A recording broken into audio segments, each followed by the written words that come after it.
You are invited. Diplomats, diasporas, and degustation. A cookbook, a memoir, a story, a lifetime of magic condensed into a few pages. If you buy this book, which is available as you enter this hall, when you enter it from the main side, she'll sign it at the end, and it's also available at readings. But please get this book and learn how to live, love, and share once again. Marina, congratulations.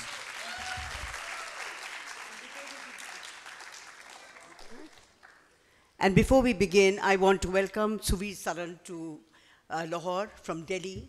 It's a great honor for me to have, this is my first launch, and I'm delighted that he's able to moderate. And I'm particularly privileged that I'm able to do it at the LLF, platform which is such a great gift to the city of New York by Raziuddin Ahmed. So it's an honor for me all the way. Thank you, Marina, and thank you, Pakistan, for this amazing welcome. And thank each one of you for coming on a Sunday. Thank you so much. Most grateful to all of you. So, Marina, let's begin. This book, it's a journey, it's a story of Pakistan as a nation like ours, India, brought to the world. And you happen to be the wife of a diplomat. You happen to be a woman of substance, a woman of a big mind, heart, and soul. Isn't this a book that teaches people how to share and live more than just recipes? Well, I didn't write it as wanting to teach anybody anything, but I certainly lived my life the way I knew it. And I've been very privileged to live a very populated life with friends, family around. And I feel so amply rewarded about it at my age after all these years. I think that I wouldn't want to live in any other way. So it's been, been a lot of food, a lot of entertaining, a lot of people around, learned a lot from them, and just feel very blessed. So Marina and I share a common trait. We speak like trains, very fast, and which is a wonderful thing because she packs in one day a Manhattan minute every second. And Manhattanites can do 3 lifetimes in 1 minute, and she multiplies that by 60 times. Marina? आपके घर पे, in your home, the Mehman Nawazi is legendary in Manhattan. You weren't born there, but all of Manhattan calls you their Khala, their friend, their queen, their empress. How did you make that happen? Well, I think just keeping my doors open and loving everybody who comes to New York from Pakistan, from India, and all the friends. I mean, I just, it's really just being available to them and enjoying their company. And, that's just the way it happens. You just have to be available to, to entertain them and welcome them home into your life. And see how effortlessly she said, you just have to be available. We all have gyms to go to, mehendi to put on our hair, a car to buy. But Marina never did on any of that. How do you make yourself available so happily and all the time? Well, that's something which is very natural. And also I have to say that Shaukat is very supportive. He loves people. He comes from a very big family and he loves people. So both of us together, I think it's been a team that his colleagues, his friends, right from Spain when we got married. And before that, my father was extremely social person. My mother wasn't, but she went along with my father. And my father was, just loved people around him. So I grew up with that. And then fortunately, Shaukat loves people.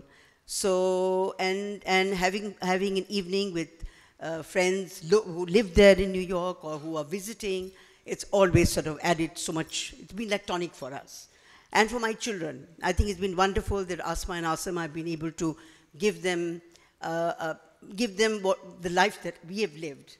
And they're very comfortable. My son came last year with Shaukat in March and didn't come home until October. And every time I asked him, he said, I'll let you know. And Asma has a huge community of her Pakistani friends in New York.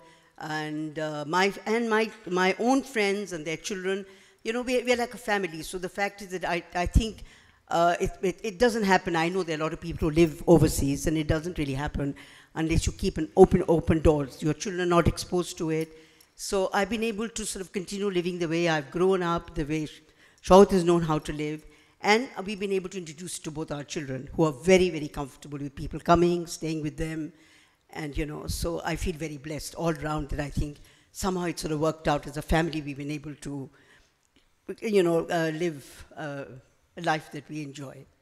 So it's a recipe for life and lessons, this book. Well, life with people around is, for us, is very, very important. There's no question. So I also see it as a history of Pakistan, an archival survey of the Pakistani journey for diaspora and for nationals. There's also a showcase of the shining example, how one person, one individual can change their own narrative and story, but also the story of the country they come from. Absolutely. Am I reading it correctly? Absolutely, absolutely. Because, you know, when we got married and went to Spain, and in Spain they didn't know very much about Pakistan or about India at that time. There weren't too many Asians living in Spain. And it was from 70 to 74, it was still a time when they were very curious about Pakistanis and Indians, and seeing a sari, they would get very excited. It was all new. We'd go to a flamenco club and I'd wear my sari, and it would suddenly become catch attention. So, and absolutely, I mean, you know, the kind of ambassadors we've had. In fact, somebody asked me that while you were writing, what was in your mind? And I grew up in the 60s. And somehow there were so many things buried in my mind that I'd completely forgotten about. You know, your life moves and you move and you forget. And while I was writing it, somehow all the 60s, growing up with my father and my mother, and you know, those were his years that he was in service, and everything came back, and I was just suddenly I just felt, oh my God, you know, I mean, at that time, things were so different, and economically we were somewhere else. And also when you read, I've not been able to put there many, many more, but a couple of the very close ambassadors and people that we've known, I've been able to put them. And when you go through the pages, you will see that the quality of ambassadors we had, the quality of ambassadors' wives, which is also even more important, because I think the wives play a huge role in assisting their husbands a little bit in connecting. The kind of women who were in the embassies and the kind of ambassadors that we had, I mean, you know, it was a totally different ball game. So how that happened, I don't know, but I tell my young Foreign Office people that I meet now, I said that maybe if you look at this book, you might wonder how our ambassadors, it wasn't that long ago. So why is it changing so much, and what is it that we need to change to bring a little bit of the cultural, multicultural element to us, so that when we go abroad, we have that ease. And so these are little elements maybe you'll find while you're reading it. It's all my personal experience, my personal journey. But it was a lot of the 60s, so you'll see Pakistan in the 60s. So yes, if you're a diplomat, not diplomat, even the diaspora, anybody who does well, you define your country when you're living abroad. So we are all ambassadors when we live abroad, I mean, you know. So it's not just in the office. So as a wife of a diplomat, you showed people by feeding them, by hosting them, and through this book now, the immortality of soft power diplomacy. Oh, totally. You showed them that by feeding their body, heart, minds, and souls, absolutely, you could change them towards you, create a lifelong relationship. Absolutely. And absolutely, change the narrative of your country in a foreign land. Totally. Correct? Totally. When you read it, you'll see how many Indian friends we made. We've been in New York for the last 40 years. And I put a lot of my Indian friends there. I mean, that's how we, you know, I met somebody whose uncle was with my father in college. Then I met Hafiz Kardar, who came to Pakistan, who was a cricketer come politician. His niece is there. Then a lot of people like that, I started connecting. And I used to go to India a lot. And it was like, you know, across the border, because I made those friends in New York, it was like literally like visiting, going home.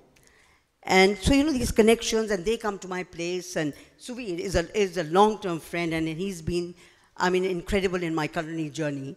He's given me the ideas to do a lot of these things. And I can tell you lots of other friends I've developed through them. I've learned through them, developed, and you grow unless you meet different kinds of people, different kinds of nationalities. You know, you grow. We go abroad to learn. We go abroad to expose ourselves.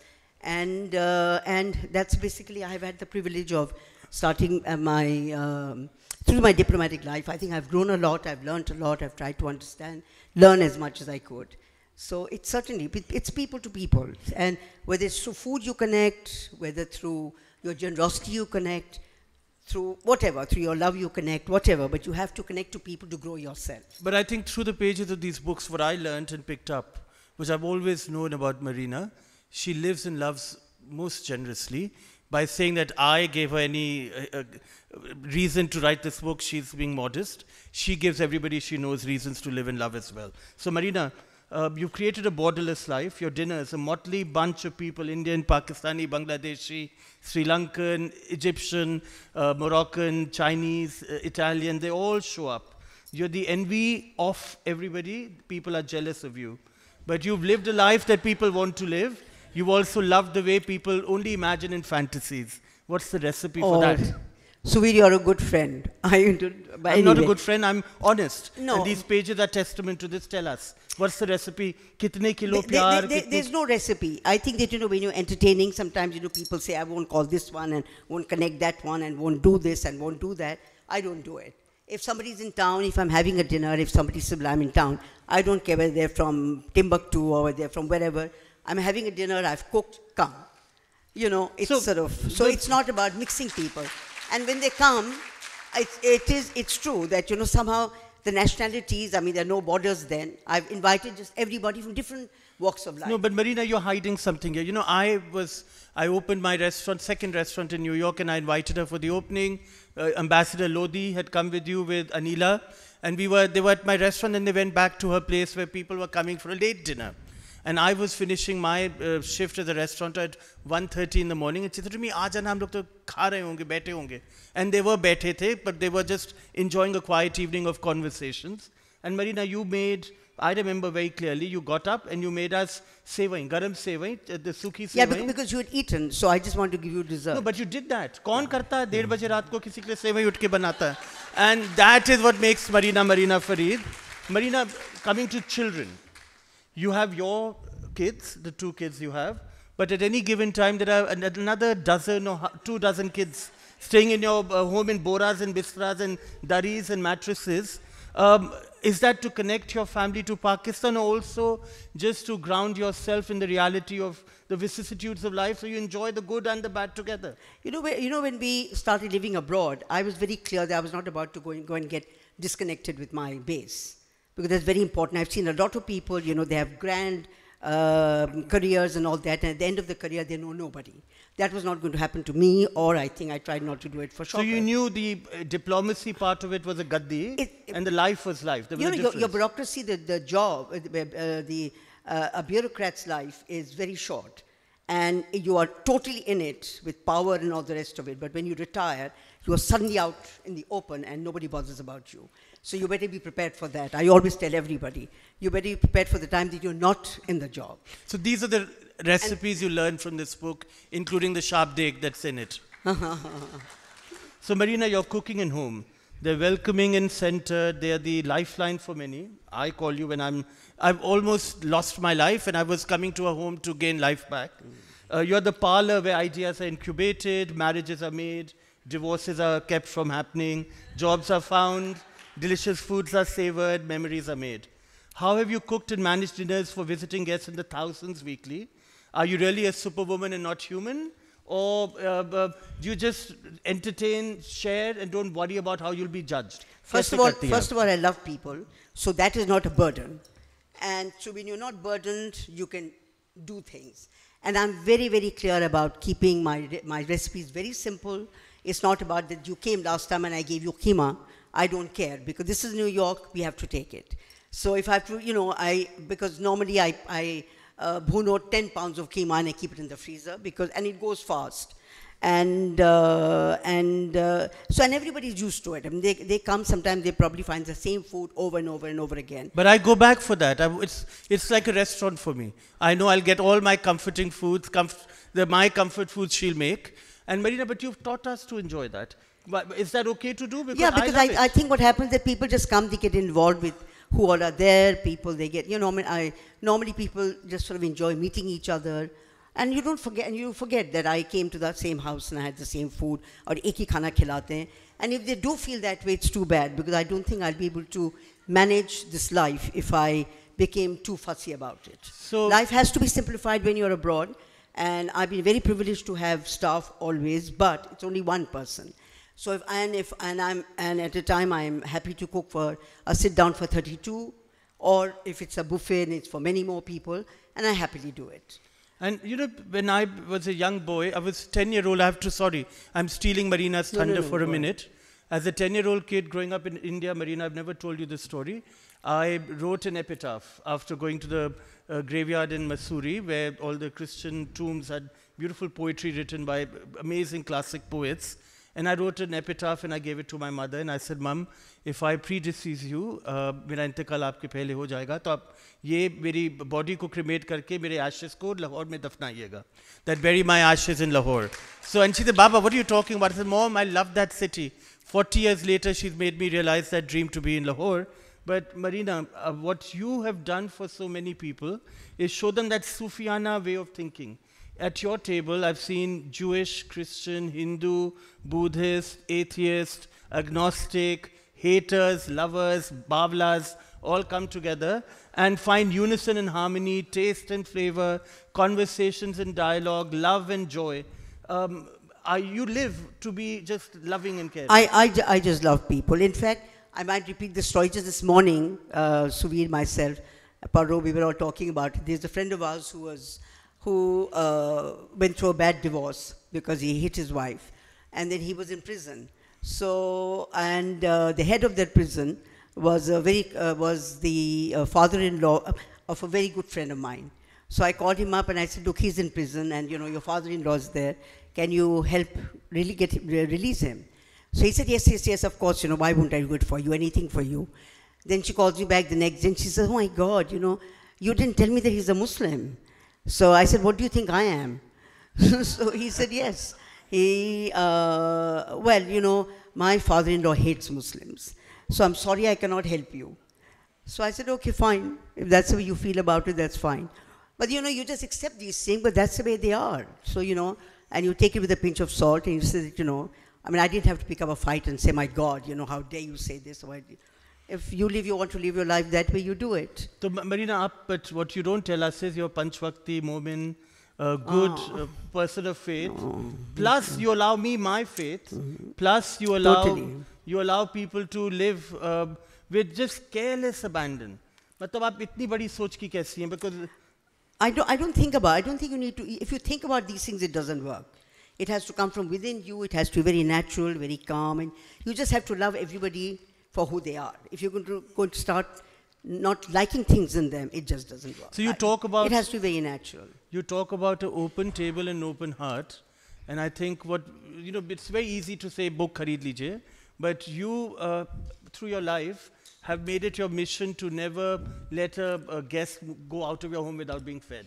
I have come with 3 extra people, told her at 7 in the evening, Marina, I'm coming at 7:30 for dinner, but मैं 2 और लोगों को ले आऊँ, 3 और को ले आओ, कोई problem नहीं है.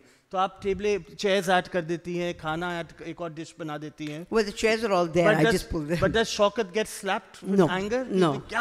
No, he enjoys them just as much. I mean, I think he enjoys. And in fact, he starts holding court. So I'm busy doing everything else. But where do you take out your frustration? I'm not frustrated. I'm absolutely not frustrated. Through all of this? No. So you are I'm not frustrated. Yes. I count my blessings. I have nothing to be frustrated about. I count my blessings. Life has been good. And I want to enjoy it till I can. There's no question. And you've had your fair share of despair. Oh, well, yes. I had. And that's how I recovered from my loss. That, you know, God has been kind, given me so much, so I'm not going to just hold on to that and... And did some book teach you this, or you learned it through life? I think you've got to be naturally there. I don't know. It comes very naturally to me. I think my parents were also very much like that, you know, very I met easy. Amma. I saw your mother many times. And my father, very, very, I mean, they were... I grew up in a very, very secular home. And all kinds of people came, and and of all nationalities, and I think, and also it's probably something genetic. All these, and also, you know, how people are bred since when you are young. If you give so much hostility to your children and you teach them all these things, then they grow up to be those kind of human beings. I really grew up in a very easy, kind, two very loving parents, very secular, and I feel very privileged about it. And really, and I'm not frustrated about. I really do. I get angry. I get angry and when हम तो कभी देखते नहीं आपको. Well, sorry, you stay longer. You'll find out. But I get angry. But I hold no grudges. Absolutely, there's no need to, and I'm very contented. So Marina, very simple answers. I'll ask question that I'm inspired to ask. जब आप हम लोगों को घर से निकाल देती है, हम चले जाते हैं धक्का खा के, कभी देती नहीं है, but you know we realize 4 बज गए सुबह का. What is that guilty snack that you eat when everybody's gone? None. I'm so relaxed. I don't need a Valium. I just go to sleep. Put my head on sleep and I count my blessing. I say, wonderful evening, go to sleep. And you sleep very little, yes or no? Yeah, I sleep well, and then I get up very early, and then I can go back to sleep also. And so what is your morning breakfast? Diet, don't ask. There's nothing that anybody wants to know about diet from me. नहीं, हमें बताइए, please. No, I don't eat breakfast, but I eat badly. I'm not very disciplined about my food. But I eat around 3 or 4 o'clock. In the afternoon? Yeah. And what do you eat at that point? Whatever is there. Our big meal in the house is इस किताब में कौन सी recipe एक होगी जो आप खा सकती हैं 3 या 4 बजे? You know, whatever is in the fridge, I just take it out, heat it, and I'm not fussy. Your omelette. She makes a desi omelette that looks like a frittata married to a souffle, somehow become human. तो ये क्या है, उसकी क्या कहानी है? कहानी नहीं है, वो बनाते, you know, one has been cooking since we got married. I mean, in Spain, we didn't know anything. In fact, Lucy and Chini's mother came and started teaching me and my cook how to cook. And she didn't know it much. She'd just come from Pakistan. And we all sort of, you know, slowly started learning. And in the kitchen, there was conversation, there was music, we were talking, chatting, you know. I just have so many stories of just around food and narratives around food and fun around food that I just thought when during, this is a COVID-inspired book, which we were having breakfast in Shaukat and Asma and Asim was sitting there and said, write. I said, I'm not a writer, you know, what write? Anyway, then I just started writing and I don't know how this book just evolved. But they were just memories that were just coming out, buried somewhere. And then it took me into that, froze me into the 1960s Pakistan, which was such a beautiful, beautiful period that it started flowing. It was a lovely time, and so a lot of narratives you'll see from there. Then a lot of friends, and I collected lovely letters from friends. So it's not really just about me. You'll read a lot about my friends, some lovely letters from them. So it's a mixed hodgepodge of everything. You know, while you're talking friends, Krista, unki kahani bataiye. Krista, well, she's an American friend of ours. Shaukat and I took about 8 or 9 people to India. But how could you? You don't even get visas easily. Well, I got visas because Shaukat had a lot of ambassadors who were Indian ambassadors in Islamabad. They were very kind. For 15 years, I went every winter. We tolerated you for 15? Yes. And tolerated me very well that I kept going back. And every time I went to get the visa, they would say, why do you go every year? Kya matlab, shopping karne? I said, I don't even go to the shops now because I have so many friends. By the time I have wined and dined and been with them, I don't have the time for shopping. But this trip you had foreigners who weren't Pakistani or Indian? Yes, we had 2 Britishers and this 1 American. We had about 8 or 9 people with us. So I organized the trip where sightseeing was all day. And every evening, our friends, one dinner in everybody's homes. And these people were so taken, I mean, just, they couldn't believe it, the beautiful homes, the food that was put out for them, the pampering that went on, that they're ready to take us back again. So I said, well, I can't get the visa so easily anymore, because now all the young people are coming, and you know, Shaukat's colleagues are all retiring, and the structure is changing. So to getting the visa like I used to before, I used to feel very confident that in December I'm going to India. I don't have that confidence anymore. So but they just had the time of their, we were there for 12 days. And they just loved, and Krista, yes, what you were asking, the letter is in the book. So she came back and she wrote a very beautiful letter. saying that I just couldn't believe watching you and Shaukat with all your Indian friends, because it was almost like that you're part of them, that you live there, because you were so comfortable and all those people were so generous with you, and the lovely dinners they held for you. I mean, how did that happen? Because when I went, I in my mind, you were the Pakistani couple, and you were taking us, and we were going to see the palaces and do this, that, and the other. But this inside view of people that we met, and how they were devoted to you and loving to you, I can't get over it. And she said and money. this was about 10 days, huh? And she said money couldn't have bought that. And money couldn't have bought that, because you people just look so good together. And why is it that this toxic border cannot change if all of you can be like this? So you will read the letter, it's in it. So Marina, that khatte meethe bangan you make, she makes this sweet, sour, spicy baby eggplant aubergine. Uski recipe de dena, please. Oh, don't ask me now, because I've got it all in my notebook. So see, she's telling you to buy this book. It's available outside. You are invited. Marina, when you have guests, what I've learned after being at your home and validated for everybody listening to you, you aren't fussed about who's coming. You aren't fussed about how much you are feeding. You know it will be ample food. But beyond that, I never see you worrying. Ki fancy hai ya simple hai ya... No, absolutely not. I just stated that before. That whatever there is available, whatever I can make, whatever is easy, that's what's on the table. I just try to make the table, dress it up a little bit, make my guests feel a bit special. But otherwise, whatever is easy, because if you start fretting, you can forget about entertaining. But do you pay attention to colors of the dishes, thoda bahut? Because I see beautiful colors in your... Well, I mean, there can be a salad that adds a color. There can be... हमारी सब्जियों में color हो जाता है. But I mean, it's not part of my grand planning.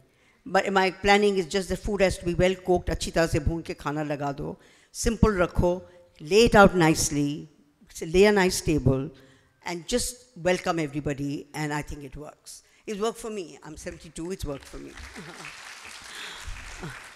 Your generosity, your magnanimity, your kindness and your acceptance, they're legendary and have countless of us globally in your awe, and supplicant to your graceful majesty. I've written this, I never write my questions. What deep ocean of mindful humanity and empathy do you meditate upon and swim in daily? How can we become you, Marina? No, it's not. I literally worship this woman, and I've known her now for 30 years. And in case chehre pe kabhi shikar nahi hoti hai, she's forever radiant and smiling.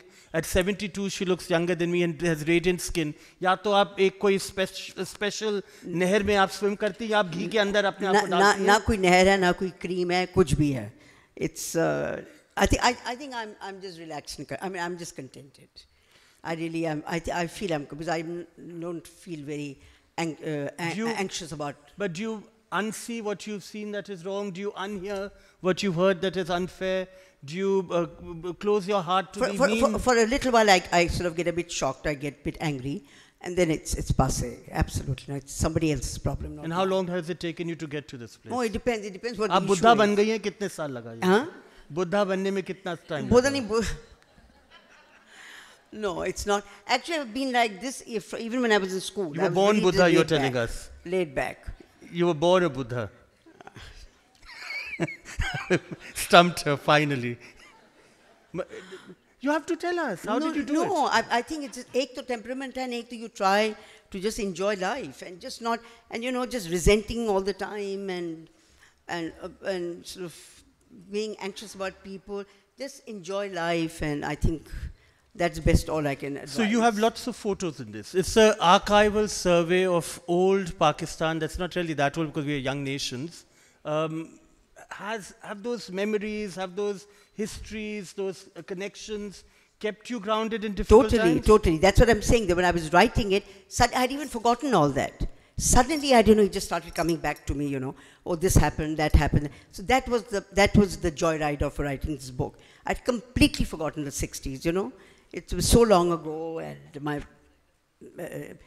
we moved on, and but then we just it just kept coming back. So if you have the time to read it, you'll see that some glimpses of Pakistan in the 60s, which was beautiful, and a lot of diplomats you see who are extremely refined and so polished, and they did so much for Pakistan, and they bought the best properties for Pakistan. They entertained. They made the best connections for Pakistan. You know, like Amjad Ali Saab, his brother got married, Babar Ali Saab, and he wanted to transport our incredible tradition to Washington, and he asked his brother to get married in Washington. And I have the pictures in the book. And who were his guests? Vice President Nixon, people from the Capitol. Today, I don't know how many people would be able to, you know, when you're an ambassador, you can have hundreds of ambassadors. They all come. Because you're an ambassador, they'll come, they'll have a drink, they'll leave. But these personal connections that our ambassadors used to make, that is not, Ambassador Jamshed Marker, we talked about Sahibzada Yaqub yesterday. I mean, so many people. Brigadier Farhan, he was only there for 2 years. And, you know, he restored a building for comfort for their officers. You know, there were so many things they used to do. Today, they don't want to do it because, I don't know, they probably have reasons, but our previous ambassadors actually, you know, established all these embassies and did a great job. So you'll have a glimpse of all that and see how it was. So I think our young people in the Foreign Office should see those ambassadors that we had and maybe able to learn from them a little bit what extraordinary people they were and try to understand why they were like that. They have to find that out for themselves. So Marina, you've written this amazing lockdown book which unlocked the old Pakistan and the Pakistan until the lockdown for us and for you. Now, what will the 73rd year to your 173rd year be about? You are Superwoman, you're going to live forever. So tell us what the next several chapters are going to be. That I have to decide. Let me first digest this, and then we move on to the next. And I'm going to talk to you about that. So what we'll do is, Marina is very modest. She's an incredible host. The recipes for her books, recipes for her dishes are in this. But most of all, it's a archival journey with images, with stories, with incredible people featured in it. But most of all, it's a story from the heart. She's being shy on stage, so she keeps evading some of my questions. But buy it, you'll be grateful you did. It will change your life.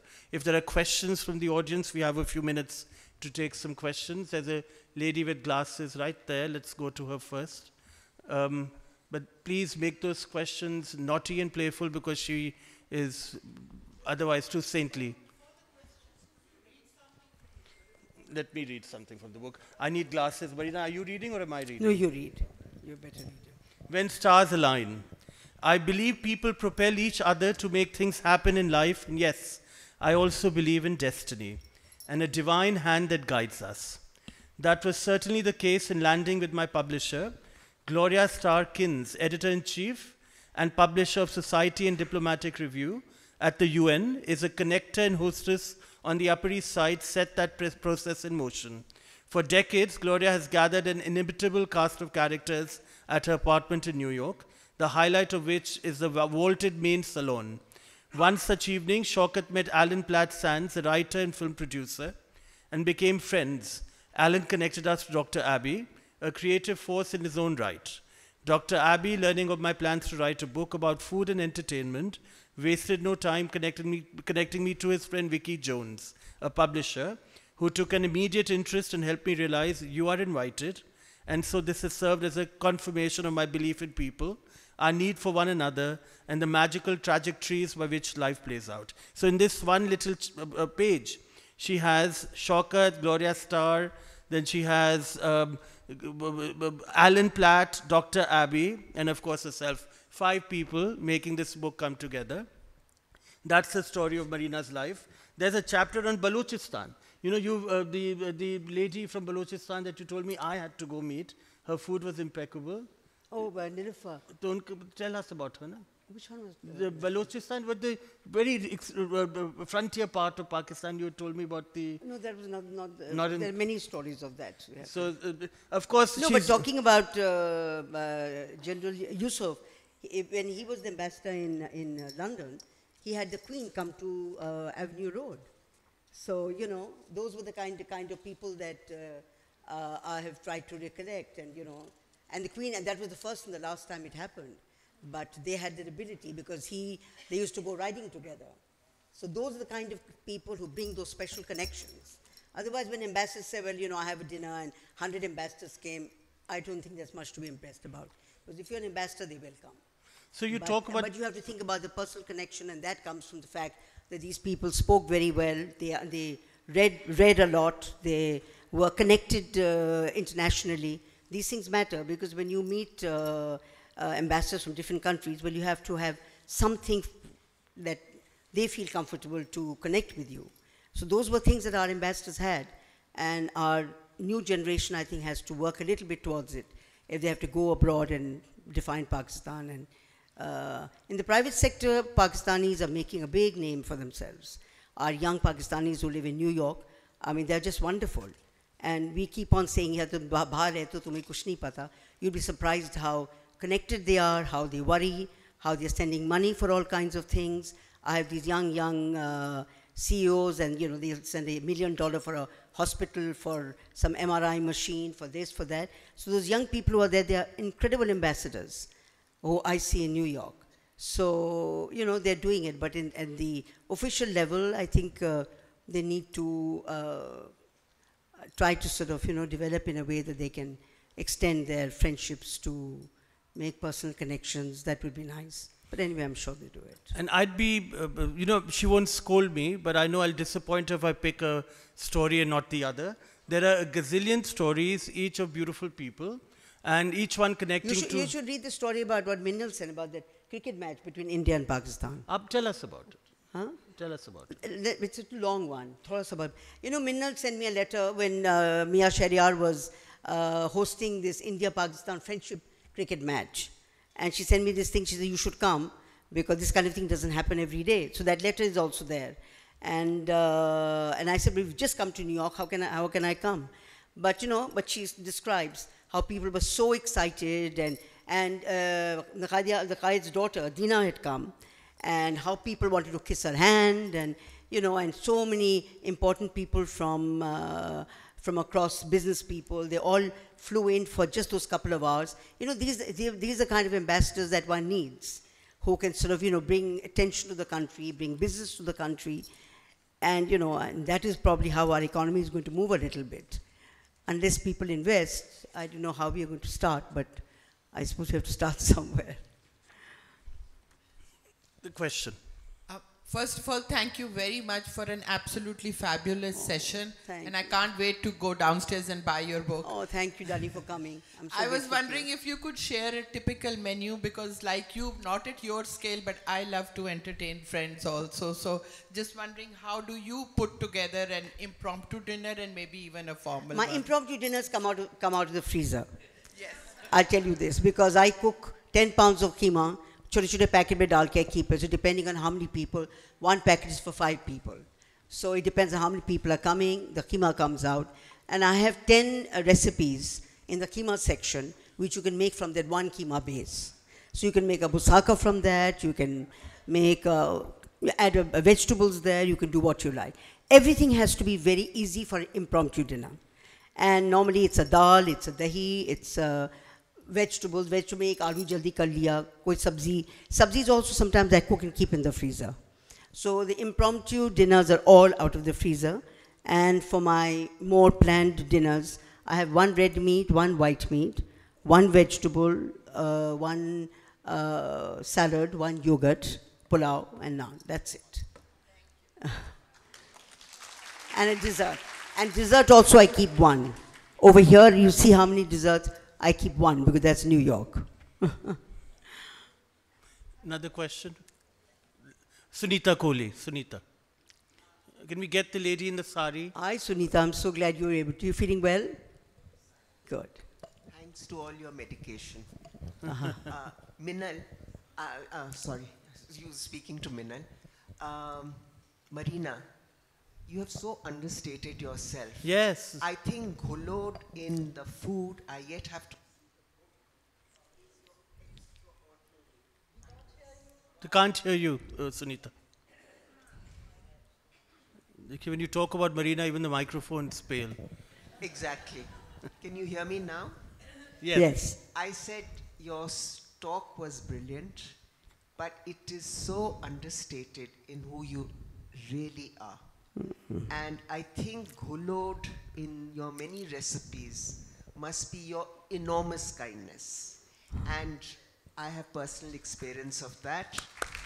And also I know that when I was in New York last, in November, we didn't meet, but a very good human being, Dr. Deep, was staying with you. And how do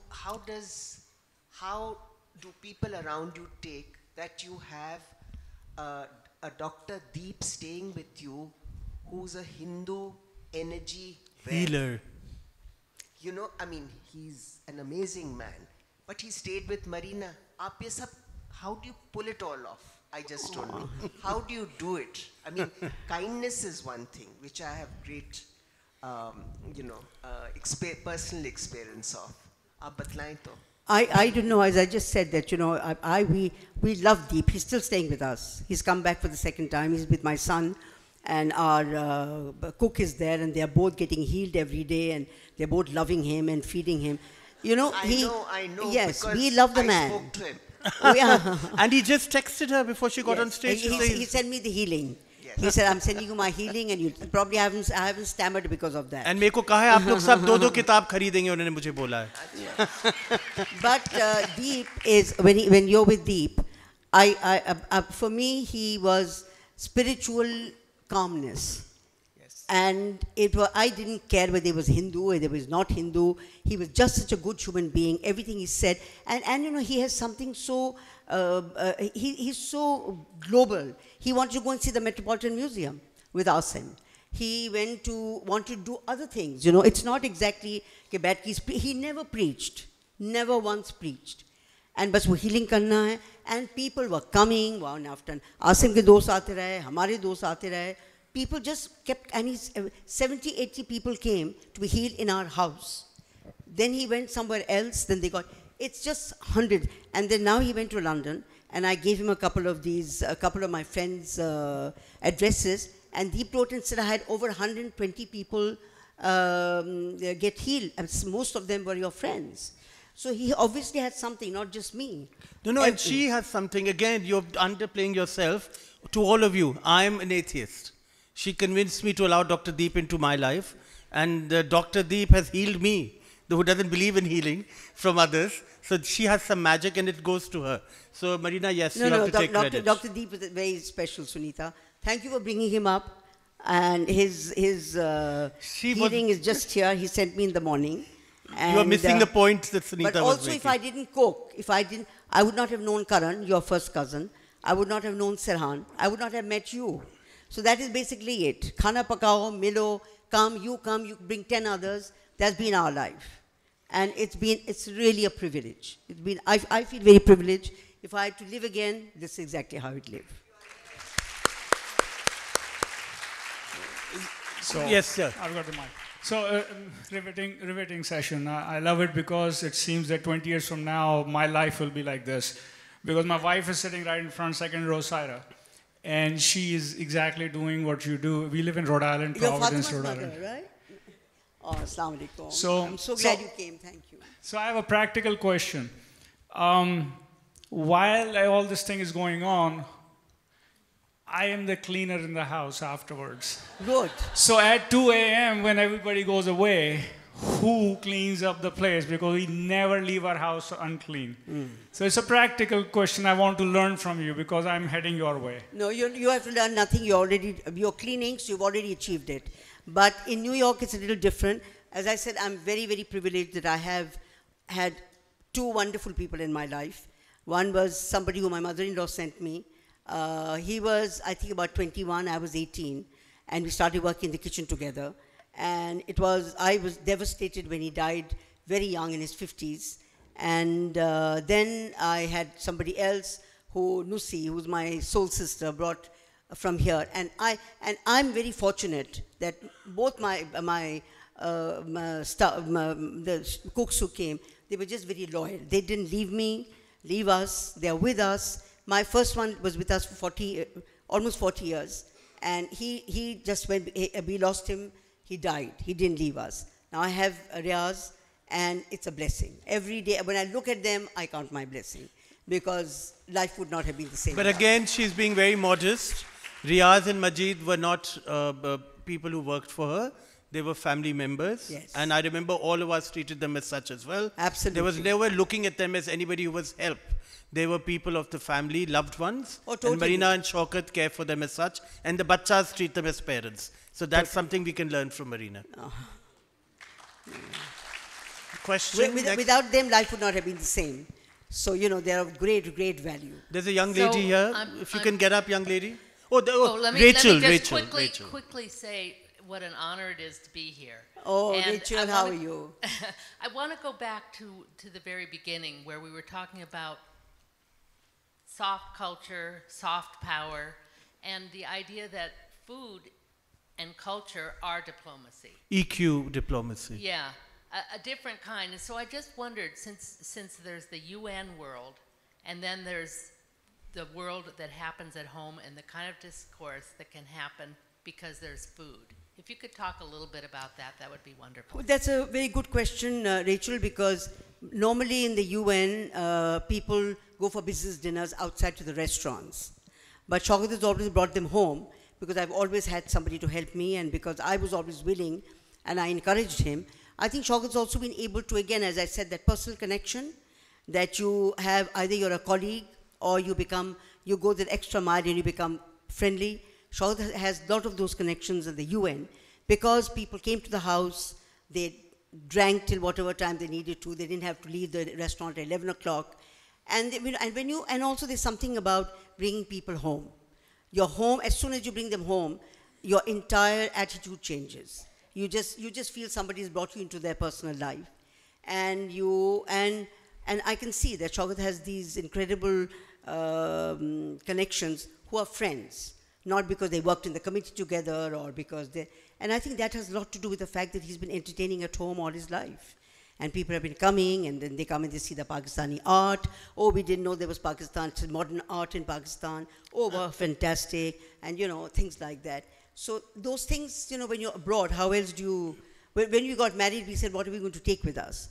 So we just took carpets and paintings. Furniture is very difficult because... and then we just... And now that we settled in New York, it's easier.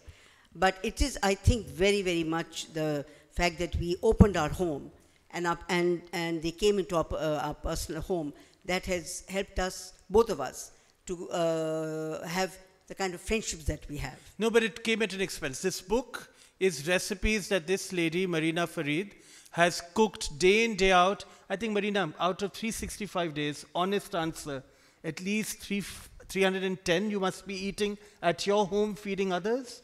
No, I won't put it that way. It just depends. Some weeks... Marina...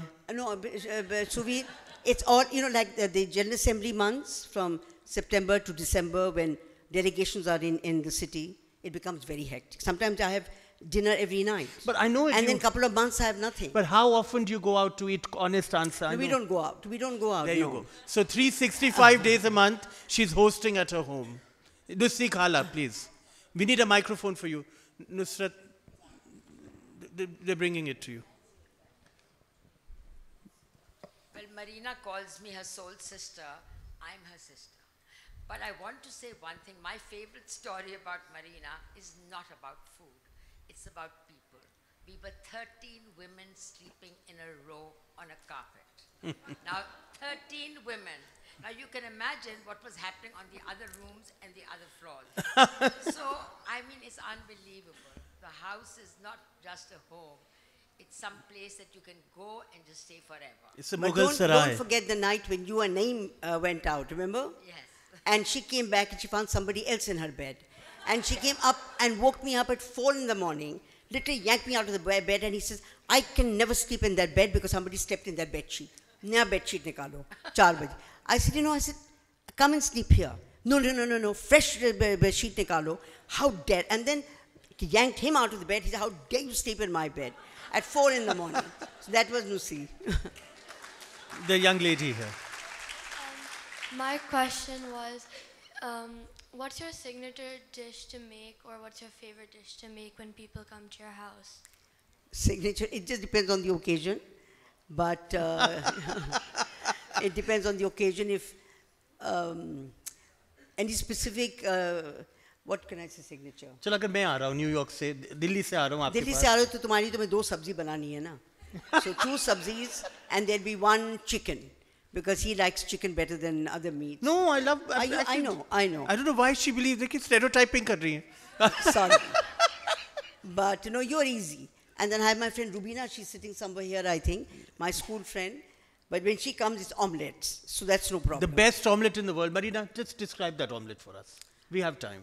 Yeah, well, omelette, how can I explain? It's like a cake. It's an omelette married to a souffle, married to a cake. It's like a lot of tomatoes and pia. Kya? Bolo? Bolo? Chini ko dijiye, please. Chini Nusi know everything, in and out. Bolo. So I actually want to share a Majid episode because Majid was with Marina for, as she said, 40 years. And it so happened that when Majid was very seriously ill and dying and in hospital, I happened to be in New York. And of course, Marina was spending a lot of time at the hospital. And I went just a few minutes before her to his bedside. And the dietitian arrived and was talking to Majid and said, Mr. Majid. So I then explained that, look, he doesn't really speak English. Marina used to teach him English and he used to refer to his arampat, his armpit. And so I said, just wait, huh? So he said, Bibi ka intezar karna hai, Bibi ka intezar karna hai. So I told the dietitian, please wait. So within a few seconds, Marina walks in. The doctor also walked in. So when the doctor walked in, he said, Mr. Majid, and pointed to Marina and said, your wife is here. So he said, she not my wife, she my boss. So she not my wife, she my boss. So the doctor said, all wives are bosses. But how Marina looked after Majid. I know. Majid was part of my life. Yes. And these are the lessons. Majid was part of everybody's life. All the bachas who came, they would want khana at 4 in the morning, he'd make it for them. Because there were all these children who came, there were 18 of them at a time. They'd come with their friends and bistar boria, and they'd be sleeping all day. And all night they were up. No, but Marina, I've seen you with Majid. They'd go to nightclubs, come back at 4, Majid bhai, please khana de de, hame bhook lagi. So he would do it. So, he was so much part of their life. But you also have a very discipline with how you deal with them. Because she doesn't indulge herself in certain times of the day because her riyaz is resting. And she's happy to work herself. Isn't that a tamiz you've taught yourself? Well, I enjoy working. It's, he's there when the heavy things happen.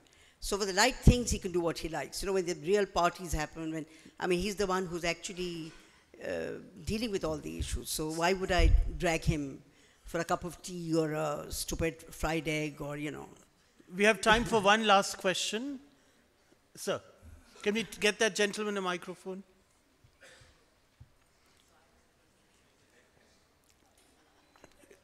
Rachel, are you buying 2 copies of the book, I hope, as you head out?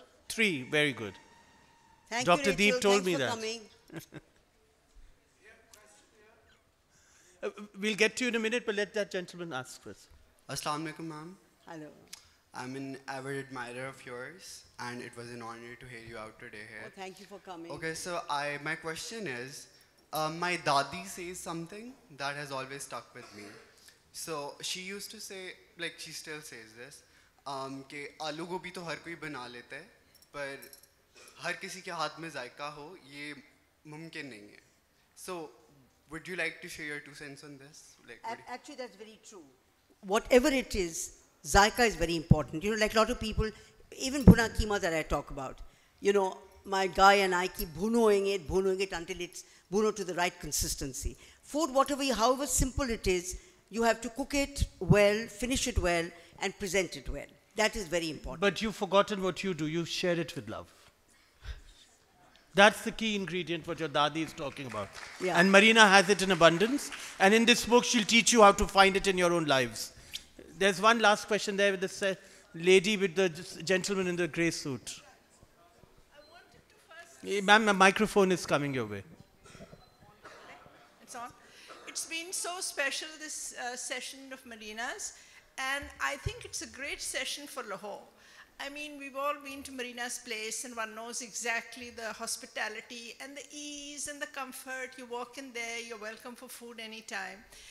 And the thing of it is that actually in Lahore, it's become so complicated that, you know, people are always thinking, you know, ab log aa rahe hain, ye bhi banana hai, ye bhi banana hai, ye bhi banana hai. I mean, people spend so much time, you know, worrying about the food and bringing out all kinds of dishes. So Marina, please spread a little bit of your magic on Lahore. Kuch aap idhar bhi phoonk mare. नहीं फूक मारने की बात नहीं है. I think people have the staff here, so that helps. That is, you know, a big thing. So it's difficult. It's not fair to compare what I do in New York to what people do here. No, but Marina, I think her point is, Hindustan mein bhi yahi ho raha hai. And I think what Marina has shown me in New York and people across the world who she's touched, and you'll see it in this book, entertain with comfort as best you can, share with love, and the rest doesn't have to have. You need to worry about it. I've entertained my friends because, you know, they're so generous when we come that I also want to do something little in return. And we have entertained. And when I entertain in Lahore, because I don't have a running kitchen, we just have a pied de terre here. So I, again, do my same menu that I do in New York. One white meat, one red meat, one vegetable, you know, and salad. Very, very simple over here. So you're not worried about... And I've had 50, 60 people in my apartment here, but the menu was always, again, my New York menu. And you're not worried about competing with what No, menus I don't think any of my friends would have, they came happily, they came every time. And I mean, the generosity that Shaukat and I receive when we come to Karachi, Islamabad, and Lahore, I actually have no words to even explain to you. It's just abundance. Before we even come December, I start getting telegram, kab aa rahi ho, kab hai, when is dinner with us? So what can I say? I mean, you know, I don't know what I've done right or wrong, but we come to Pakistan with abundant of love, and I just feel blessed, that's all. So khana hai, peena hai, milna hai, milana hai, whatever, but just be happy. So before we leave, the book will be available in the lobby here for signing. Marina will be signing it, and the book is also available at Readings, a bookshop with great taste. And this book with incredible recipes and stories is yours to have. Grab her while she's in Pakistan, signing books. Cherish her, she's a treasure of the world and for the world. Thank you, Marina. Congratulations. Thank you.